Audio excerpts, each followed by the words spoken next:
professionally this field around 3-4 years or something like that. I've always admired Megan Summerville's career. She's very well known for her lingerie collection. And this year I started to teach, yes, an instructor, at Austin School of Fashion Design, and I get to be her shadow.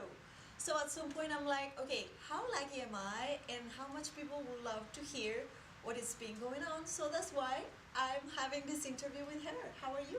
Well, thanks for having me. I'm so excited to talk to you about all of this. Okay, so Megan, a lot of people are very excited about what I'm gonna be asking you today. So I want you to be super candid and tell us all about your event. So tell us about your experience as far as being a teacher here at the Austin School of Fashion Design. How long have you been here?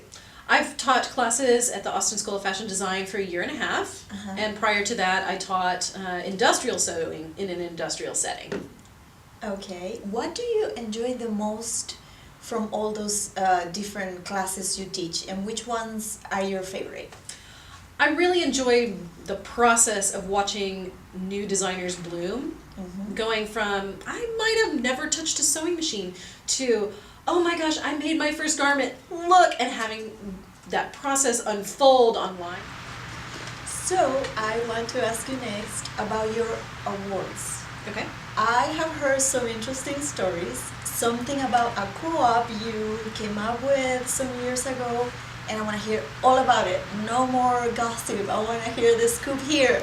So what's going on with that? So a co-op that I came up with, I guess it's been about 4 years ago now, when it first came into existence, was really created out of a desire for local designers to have a venue to sell directly to their customers and not have to pay that markup to a boutique. So in exchange for them having those dollars available to them that normally they would give somebody else, they were required to work at the co-op for 4 hours a week. Who wouldn't want to make full markup on their garments in exchange for time to be able to make the co-op work and run as a boutique? But that is brilliant. How did you come up with the idea to do that?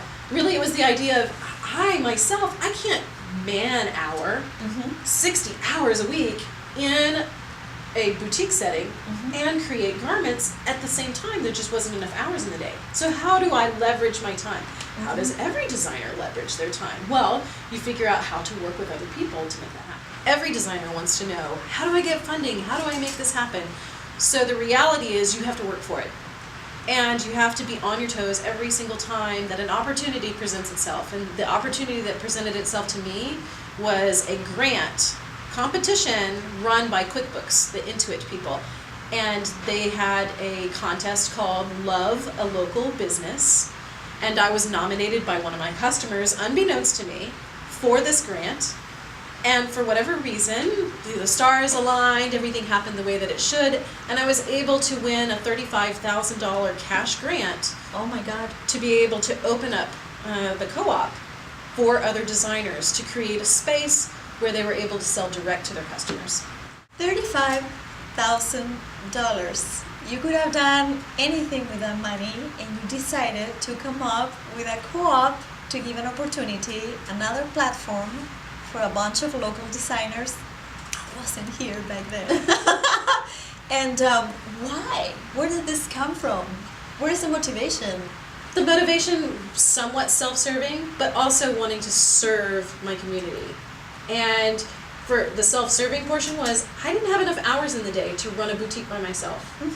But I still want to make the connection with people that want my product. And I'm seeing the same struggle happening with my fellow designers. And if I make it, and I'm wearing a fur coat to the party, and nobody else is wearing a fur coat, how fun is that? I want my friends to wear a fur coat, I want their friends to wear a fur coat, I want to bring everybody up at the same time. I want to totally wear that fur coat too. So that is what brings me to my next question. What would you then improve in the fashion scene in Austin? In general, what I would improve is events that are created for designers in this town are either lifting them up, meaning giving them grants to be able to make their dream work, or giving them an opportunity to be seen by people that are influential in fashion worldwide. And what I'm talking about when I say worldwide fashion, I mean buyers. You're not going to make any money unless you sell your goods. And yes, you can have a really, really good one-on-one client that's buying direct from you, but if you're not diversifying how that money is coming into you as a designer in a business, you're not going to make it. And so you need these wholesale accounts. You need buyers from boutiques all around the world buying your product so that then you can be lifted up and keep designing. So everybody in town has heard about Black and Tan Challenge, which you are having this event for the second time this year, 2015. Mm-hmm. Your first time was in 2013. Correct. I understand it's your signature event Mm-hmm. because you're moving to Colorado and you're going to host it over there as well. I'm really hoping that Colorado is as receptive as Austin has been. Oh, I know it will. Also, I'm going to go to see you, visit you there. Okay, you're going to do Black and Tan there too. Good.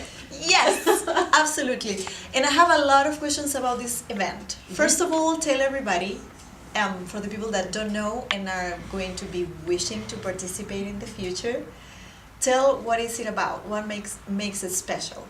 What I feel makes Black and Tan really special is the amount of fabric and the liberty that designers are able to take with that fabric. So what I do is Which you donate. I donate fabric. Over 100 yards of lace and this other material in black and tan colors, like for over 40 designers. Is like, it's amazing. I mean, what's behind this? So really what's behind it is watching my fellow designers struggle with their budgets and compromising their design ideas because they can't afford an amount of fabric to execute something fabulous. So I want to say thank you to Megan for giving us all these super awesome answers. Very honest. Thank you for your time. It's been a pleasure to work with you here. And also, thank you for the interview. I'm very sure all the people that follow your work, students, people that are inspired by your work, and also fellow designers are going to love this video. I'm very happy to be a part of it. And I wanted to invite everybody to the event because it's now around the corner. So you can get your tickets for the Black and Tan Fashion Challenge on brownpapertickets.com, and you'll search Black and Tan 2 because this is our second event, and you can purchase tickets directly through that website. well, that's fantastic. And I also want to invite everyone interested in following some type of formal training in fashion design.